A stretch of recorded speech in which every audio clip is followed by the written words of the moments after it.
प्रियंका गांधी को गाल भली चिकण रास्ता तैयारी करिवे कही अड़ुआरे बीजेपी नेता विवाद परे मागिले क्षमा।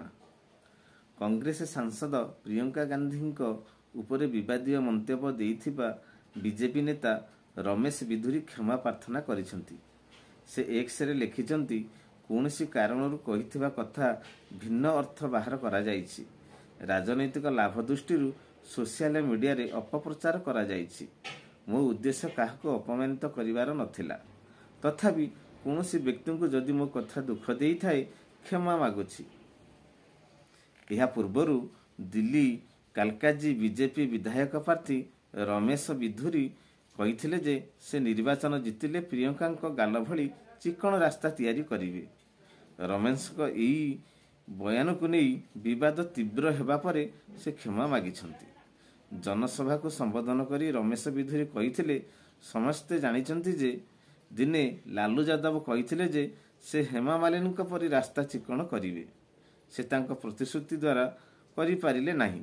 मु किंतु आपनकु कथा देउची जे जेमिति आमे उखला और संगम विहार रास्ता बदलई देबु सेमिति बालाजीर प्रत्येक रास्ता प्रियंका गाल परी चिकण करदेबु।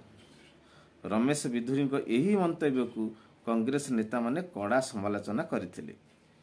बीजेपी महिला विरोधी मानसिकता रही बोली कांग्रेस नेता माने कहिथिले। बीजेपी वरिष्ठ नेता माने हाथ जोड़ी प्रियंका को क्षमा मागिबा दरकार बोली श्रीनेता कहिथिले। सेहीपरि पवन खेड़ा मंतव्य को समालोचना करने सहित आरएसएस आदर्श स्पष्ट जारी होई पड़ुछि बोली कहिथिले। सेपटे चारिआडु समालोचित हेबा परे मध्य विधुरी ओल्टा कांग्रेस को टार्गेट करथिले। विधुरी कहिथिले जे मोर मंतव्य कांग्रेस को बाधिछि, तेबे सेमाने हेमा मालिनी को काहेकि क्षमा मागिले नाही। से जने प्रसिद्ध कलाकार जे भारत पई गौरव आनिछंती। हेमा मालिनी जने महिला नहंती कि सफलतार से प्रियंका गांधी ठारू बहुत ऊर्ध्वरे। किंतु बीजेपी नेता रमेश विधुरी एक्स रे बाध्य होई क्षमा प्रार्थना करिछंती।